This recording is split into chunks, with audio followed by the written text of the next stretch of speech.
for the dark hours when you dare not close your eyes. No sleep. It's the Nosleep Podcast. No sleep. Featuring stories from Reddit.com's No Sleep forum. No sleep.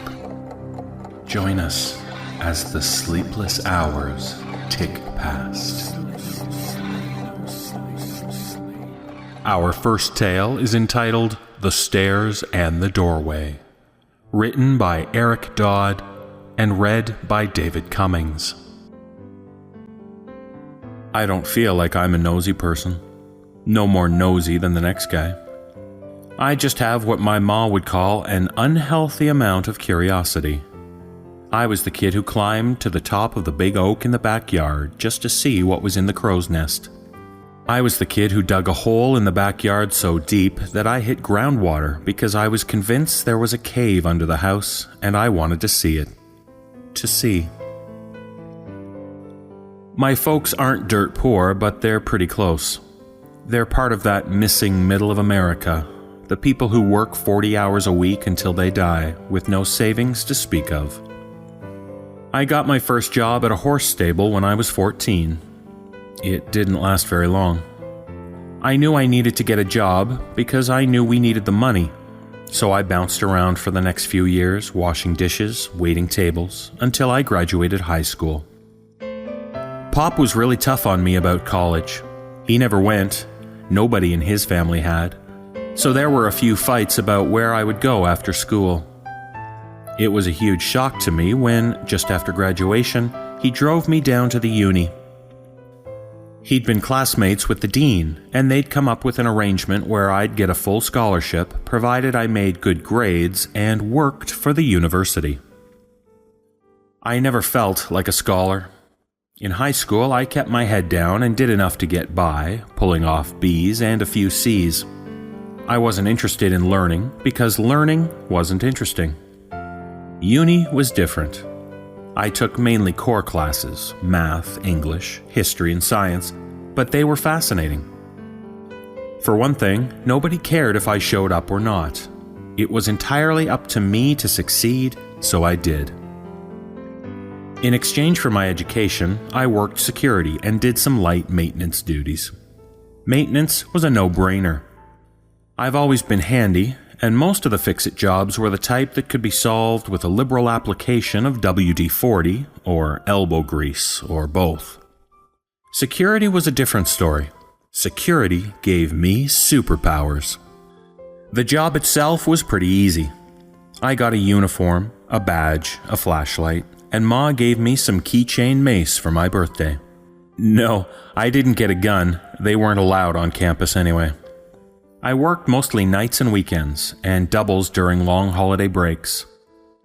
I was to walk around the full campus twice in a night, checking the labs, computer center, and library. The rest of my time was pretty much my own. There were two other guards, Jake and Al, but they worked different shifts from me. We had overlap nights on Wednesday nights, where we'd get together for about an hour to discuss any major events or changes. There might have been some beer at those meetings, but I'm underage, so you can't prove anything. Jake worked mostly day shift and Al worked swings and some overnights during the week. Jake was a younger guy, training to be on the local police force, so he took his job pretty seriously. On the other hand, I'm pretty sure Al mostly slept during his shifts. Al was 2 years older than dirt, so he deserved the rest. Remember that bit about superpowers? My first night on the job, Al gave me a huge keychain with about 1,000 keys on it. It weighed nearly 5 pounds and was secured to my belt with a heavy-duty metal chain. "Don't lose that keychain, kid," Al said. "You got the keys to the kingdom right there. Any door that don't open, you don't want to go in it." My work hobby, the thing that kept me awake on those long, cold winter break nights, was exploring. I made it a point every night to open some door that I'd never opened before. I started in the new section where the library and the computer center were, opening each room, each closet, making a map in my head of where everything was. Some nights I might explore 2 or 3 rooms. Some nights I might not have time for anything more than an odd, out-of-the-way broom closet. The uni is actually a pretty large campus for having a full student body of only 12 or 1,300. It was built as a Methodist college in 1896 and became state-owned in the 30s. There were 3 main sections. The old school housed the administration offices and a few unlucky classrooms, unlucky due to the lack of central heat and air, and the 3-story building had no elevators. The labs were a brutalist horror of poured concrete slabs and tiny windows, built back in the 70s when buildings that looked like Soviet radiators were in style. The new library was steadily losing its new, built in the late 90s boom and made in that unique red brick and glass style like everything else during those years. When I think back to those early days, those days before, I think how stupid I was. How naive. I should have thought about winter. I should have thought about the solstice.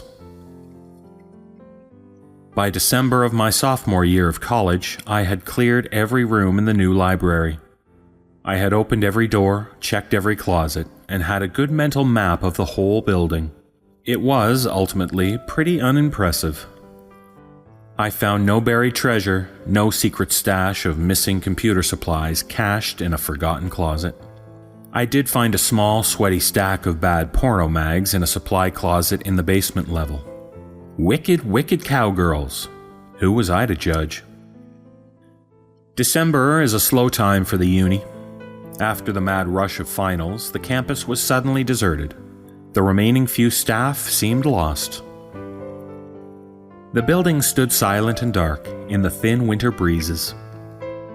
We had a steady series of snowstorms, but none bad enough to close the campus. I made sure the sidewalks were clear and the entryways salted, and otherwise tried to stay indoors. Besides, I had the old school to explore. The main old school building, Downing Hall, was a 4-story V-shaped building. It had no elevators, tiny stairwells, and was only exempted from ADA compliance due to its historical importance. It had no air conditioning, save for some sporadic window mount units that were only permitted to be installed on the rear of the building so as not to spoil the building's historic charm. The building's heat came from a massive, ancient boiler in the basement. As far as I knew, Al was the only person who knew anything about the boiler, and he must have kept it in good shape because I never heard any complaints about it. I spent the second week after finals week poking through the top floors of Downing Hall. I didn't have a lot of time for exploring every night, as the snow gave me more than usual upkeep chores, but I made steady progress. I discovered a small room in the attic on the left wing that must have been an old dean's office, complete with a beautiful antique desk and wardrobe. I checked both, thinking that I might find something historic to give to the dean, but the wardrobe was empty, save for a moth-eaten wool scarf, and the desk's contents were limited to a few old newspapers and some tax forms from the 1950s. A level below, on the building's 4th floor, I found 24 small, empty classrooms. In my handyman's mindset, I checked the windows for loose glass panes and for water or rodent damage.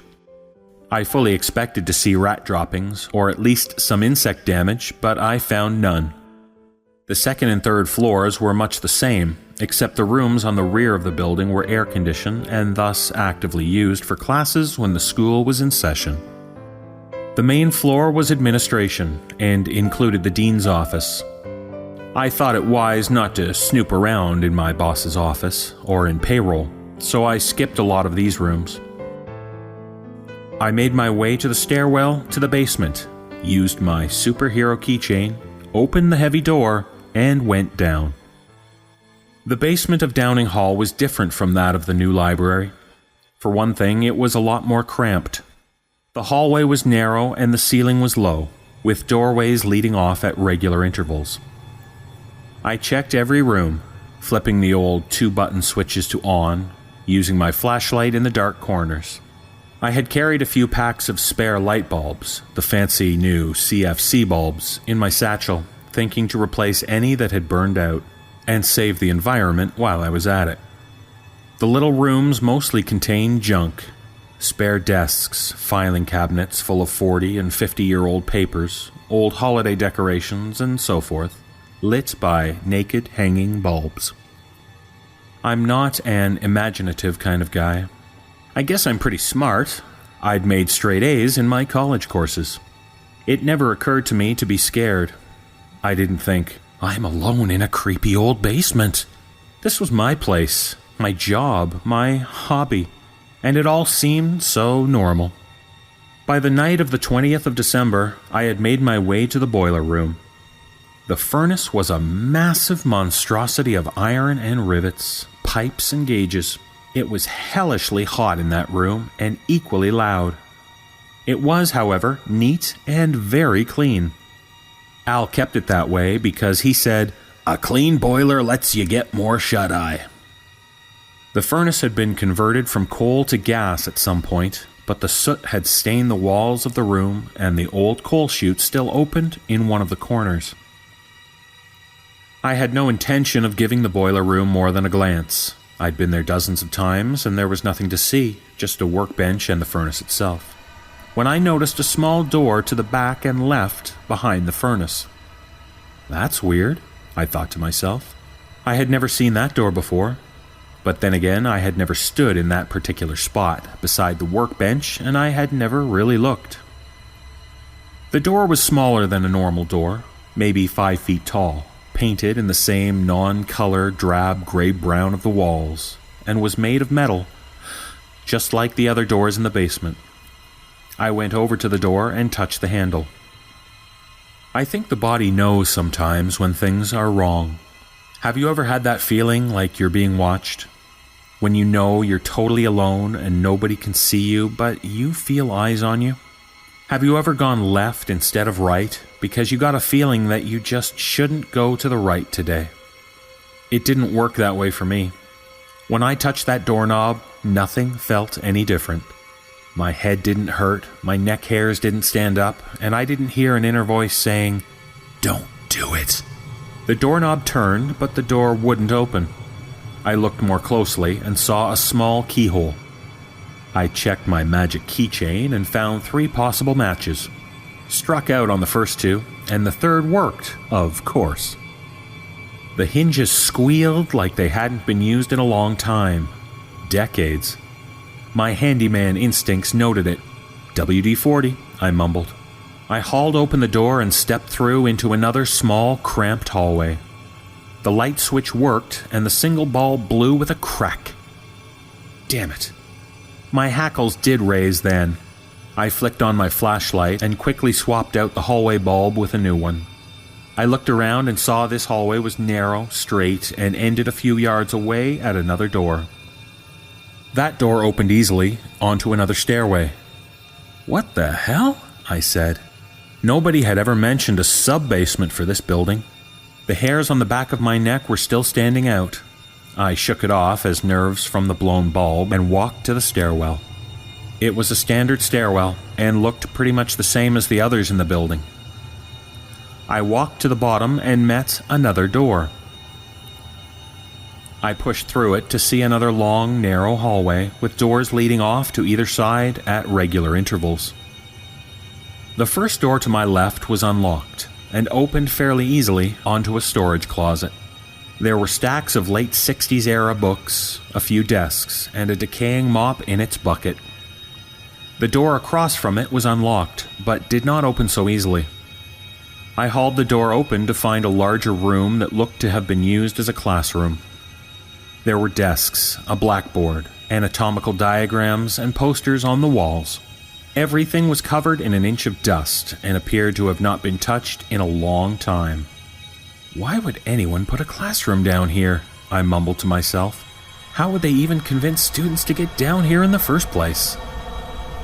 I remember thinking at that point that I must have somehow discovered a back way into the other wing of the V-shaped Downing Hall. Maybe this is where the old science classes were held, before the labs were built. I moved on to the next set of rooms. They were both classrooms, abandoned, dust-covered, and mostly empty. So were the next pair, and the next. I saw a total of 12 disused classrooms in that hallway, and a small break room complete with a lonely coffee pot. I also found 2 small restrooms. I didn't spend much time checking them out, as the lights didn't work and I didn't feel like replacing those bulbs. I found myself getting slightly nervous. I was in a strange section of the campus, and I was working alone that night. In the back of my mind, I just couldn't truly justify the existence, the waste, of a whole floor full of unused classrooms. When I got to the end of the hallway, I met another steel door. I opened it and saw another stairwell. I was fully expecting this stairwell to go up to connect to one of the other main stairwells in Downing Hall. The stairs went only down. This was the point, I remember, at which I began to get scared. No way. There's no way these stairs go down. How would anybody get down here? The stairwell echoed at me. I should have checked the time. I should have been concerned with finishing my rounds. I should have been hungry for lunch. I should have run. I started to climb down the stairs. This stairwell was unlit and appeared to be much older and in much worse condition than the others.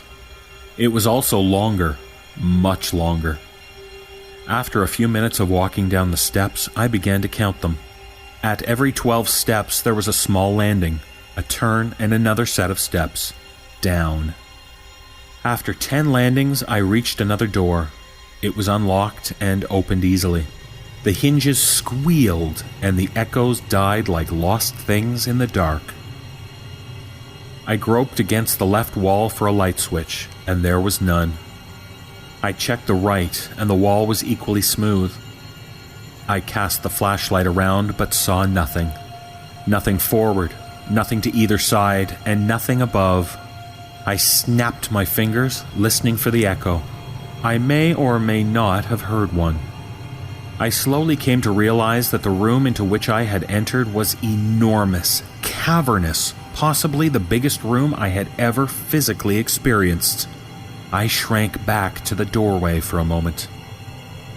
This room can't be here, I said to myself. I started to think about going back, but I also started to think about wanting to know what was in there. I took a step forward, and another, until I was walking steadily into the room. I kept a steady pace, counting my steps. I looked over my shoulder every few yards, using the light from the open doorway to orient myself. I walked, slowly, for 100 yards, 200 yards, until I saw a dim glow ahead. The glow got faintly brighter and larger as I walked toward it. Another 100 yards, and another, and 3 more passed until I could make out a small, dim light bulb near a door. That door was of a different type entirely. It was huge, 14 feet tall at least, and half again as wide. The surface was a black metal, studded with rivets and bolts, mounted on huge hinges. Across the face of the door, graved into the metal, were words with some strange looping script that I could not recognize. Every surface was carved with that script, or with strange diagrams made of splayed circle-ended lines. In the center of the door was a large spoked wheel lock, and in the center of the lock was a tiny keyhole. Above the keyhole was a sigil, enclosed in 3 circles. I looked behind me, and could not see the light from the stairwell. I couldn't see anything at all. I held the superhero keychain to the dim light and flipped through the keys. Of course, there was only one small battered key that looked as if it might fit. I inserted it into the lock and turned it. I heard a click and a thud and a sound from within the door like pouring pebbles or dry teeth. I pulled the key from the lock and grasped the spokes of the wheel lock. My heart was racing and sweat was dribbling into my eyes. I turned the spokes to the left, counterclockwise, widdershins, some buried memory in my head said, and kept turning until the wheel stopped. There was another thud and a crack, And then, silence.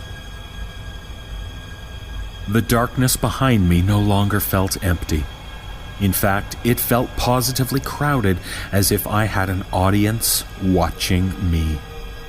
I stepped back from the door and flashed my light around. Still nothing. Dry, empty floor.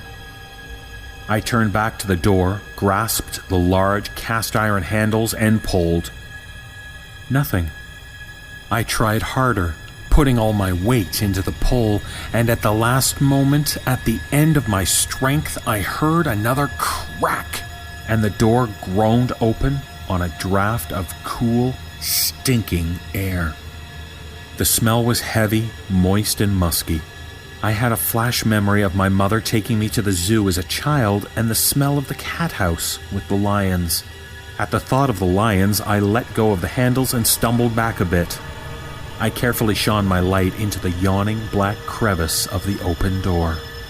I saw a short hallway that opened into a small, cramped room. I saw a filthy, rusted metal chair. I saw bones, small bones. I saw, or heard, or smelled a form so black it seemed to suck in the light of my flashlight. I saw a black form rushing towards me, running towards me, filling the hallway, howling and laughing and speaking in a voice that sounded like mountains collapsing. I remember fangs and words that turned my bones to rusted glass. I remember feathers and a hand with too many fingers jeweled with something unspeakable, and the smell, the stink of something long caged. I remember wings. I don't know how long I wandered in the dark, alone under hundreds of feet of rock. There was no light. There was no way to judge time. My flashlight was dead, and my cell phone, and even small specks of luminescent paint on my cheap wristwatch were dark. There was something wrong with my right leg. It hurt, but I couldn't see enough to find out why. I kept hearing my audience there in that cavernous room. I screamed at them. I felt one of them touch my face, and I threw my flashlight at it. The flashlight bounced and rattled and became still, somewhere that I was not. Something laughed later. I raved and screamed, but didn't throw anything else. I found the doorway after hours or days of crawling. There were no lights in the stairwell.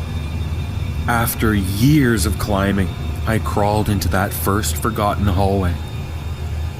I sliced my fingers on the crushed remains of the light bulb I had packed in my satchel. I crawled down the hallway and reached the next stairwell. I hauled myself up them and finally out into the boiler room. When I staggered out of Downing Hall 2 full days after going in, it was into dim winter daylight and a full police presence. 5 people had been found dead on and around the campus. All had been brutally, savagely murdered, bodies splayed open, viscera missing. The teeth marks suggested a wild animal, but the murder scenes and body positioning also displayed a certain intelligence to them. There was also the writings carved into the flesh when it was not yet dead meat. The cops wouldn't talk about the writing. The cops wouldn't talk to me either, not afterwards.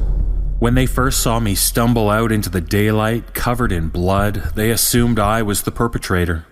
They quickly changed their assumptions when the medics pointed out the green stick fracture, the dehydration, the concussion, and the obvious shock.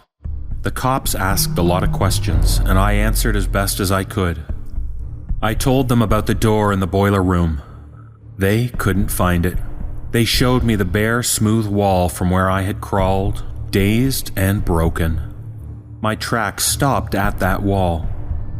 2 cops tried breaking through the wall into that spot, only to meet old brick and older earth past that. The cops wanted to know where the long black feathers came from, stuck to my clothes by dried blood. I didn't know. I didn't want to know. The cops, the medics, nobody would look at me anymore.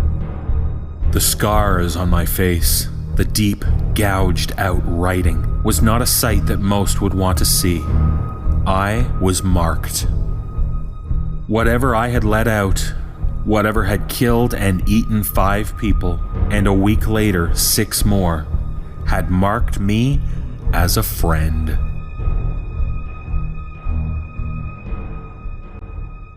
Tonight's final tale is entitled The Midnight Man, written by Redditor VermilionSky and read by Alex Beal. For the most part, I believe in the paranormal, but there are some things that even I was skeptical about. The Midnight Man was one of those things. I told myself that he was a joke. I even said jokingly that I'd like to meet him. I find myself regretting those words. I think I'm going to meet him soon. Last night, at about 1:45, I decided it would be a great time to go on a walk with my dog, Ashley. The rain had finally stopped, and she was becoming restless. As I was locking the door, I noticed that something was off. Ashley's a big, goofy golden retriever. She loves to run and play, but she was frozen at the top of the porch. Usually she'll pull the leash so hard that I'll have trouble reaching the key to the door to lock it. This time, nothing. She might as well have been a statue. She seemed to be looking at something across the cul-de-sac. At first I thought it was a cat, a squirrel, or maybe something hiding underneath a car. After a few minutes of looking, I saw nothing. So I tugged on the leash, tried pushing her, nothing. In the end, I gave up, picked her up, and carried her into the house. As I took off my shoes and put them in the closet, I noticed that she was staring out of the living room window in the same direction she was when we were outside. That's when I started to get creeped out. There had to be something out there. I walked over to the living room and sat down on the couch. After half an hour of watching the dog, I picked up a book and started to read. Right as I started reading, Ashley started slowly moving her head as if following something. It looked like whatever she was watching was moving across the street towards my lawn. I set the book down and went up to the window. Now she was looking directly below it, as if something was standing underneath. I saw nothing but the grass and the wall of the house. It's probably nothing, I thought to myself. Dogs bark and stare at random things all the time. It was probably a squirrel. It made me uneasy enough that I decided it would be best to retreat to the safety of my room. It's on the first floor, but my house is built on a hill that slopes sharply down behind it. There's a balcony outside my room, at least 20 feet from the ground. No way anything can get up there. They need a good-sized ladder or a grappling hook. I quickly walked down the hall, turning on all the lights between my room and the living room. I went back to get Ashley, who still had not moved from the spot. I was getting worried about her. I'm the type of guy that can watch a horror movie where a person will get brutally slaughtered and not bat an eye. God help me if they kill off a dog. I grabbed some doggy treats and started trying to bribe Ashley to follow me. She ignored them. So I decided that I was going to have to pick her up again and carry her to my room. I was about to when, slowly, she started walking alongside the windows, as if following someone who was walking around the house. My stomach dropped. I picked her up, sprinted to my room, and slammed my door shut, locking and barricading it with a recliner. For a few minutes, she was acting normal again, parading around the room with a toy in her mouth, nudging for me to play with her. So I did, tossing the toy across the room and having her bring it back. After the 4th throw, as she ran by the balcony doors, she stopped and started staring through the glass again. My hands began to shake, and I felt the blood drain from my face. The only thing in that direction was my balcony. I stared at her in horror, and for the first time, she looked back too. I've never seen an animal look more frightened. For a minute, we just sat there and stared at each other, both of us paralyzed with fear. And then I snapped out of it. I threw my dog onto the bed and slid my small desk in front of the balcony door. I grabbed duct tape and taped my curtains against the wall, so whatever was out there couldn't see me, and I couldn't see it. I knew it was pointless. Whatever was outside knew where I was, no matter what I did. I got into bed with the dog, pulled the blanket over us, and hugged her. We lay there, quivering under the blanket. Suddenly, I got that feeling again, right before silence is broken, that feeling of dread. You know it's coming, but you're too late to react, to cover your ears. Because as soon as the thought processes, it happens. Tapping. I heard tapping on my balcony door. 4 taps, 4 fingers, one after the other. The taps started to travel, along the wall, in the direction of my bed. Every time they got closer, I felt my heart beat faster and faster. Soon they were right next to my head, and I thought my heart was going to burst through my chest. and then they stopped. I could still hear my heart, still racing. And then the same feeling before the tapping started, I knew that silence was going to be broken any second now. This time, there was a faint pop. It sounded like it came from the living room. Then another, and another, getting closer each time. As the pops got closer, I heard a slight fizz at the end and realized that the light bulbs were going out one by one. Suddenly, the recliner I had in front of my door slid across the room, the base gouging furrows into the wood floor and smashed into the desk I had barricading the balcony doors. The light bulbs in my room burst, throwing glass onto the floor, and I heard my doorway crack open. Literally, crack. It was like the door was pushed so hard that the frame splintered to let the lock through. As my eyes adjusted to the darkness, I saw it. A tall, dark figure in the doorway, dressed in black, head almost touching the ceiling. It stood there for a few seconds, and then it whispered. Tomorrow night, then. I could almost hear a slight disappointment in its voice. After standing there for another few seconds, it left. I stayed in bed for a few minutes, wondering if I should move, but too afraid to try. Eventually, I got up, swept up the glass from the light bulbs, replaced them, and stayed there the rest of the night. I didn't sleep a wink last night. And now I'm wondering, is it possible to be playing the midnight game without the ritual? Without my consent? This whole thing started around midnight, and it ended at about 3 o'clock. The fact that I've been ridiculing the Midnight Man's existence for the past few days is probably no coincidence. Did I make him angry? Is there a way to stop this? It's noon, and I'm terrified of what might happen tonight. I think if I play the game with him and win, he might leave me alone. I'm not even sure if the rules exist at this point, but I don't know what else to do. I'm afraid.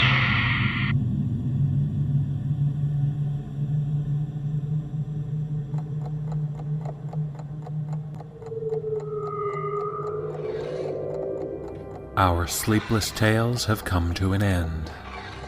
Close your eyes, drift off, and don't look under the bed. The Nosleep Podcast is licensed under a Creative Commons license, 2011. Some rights reserved. No sleep.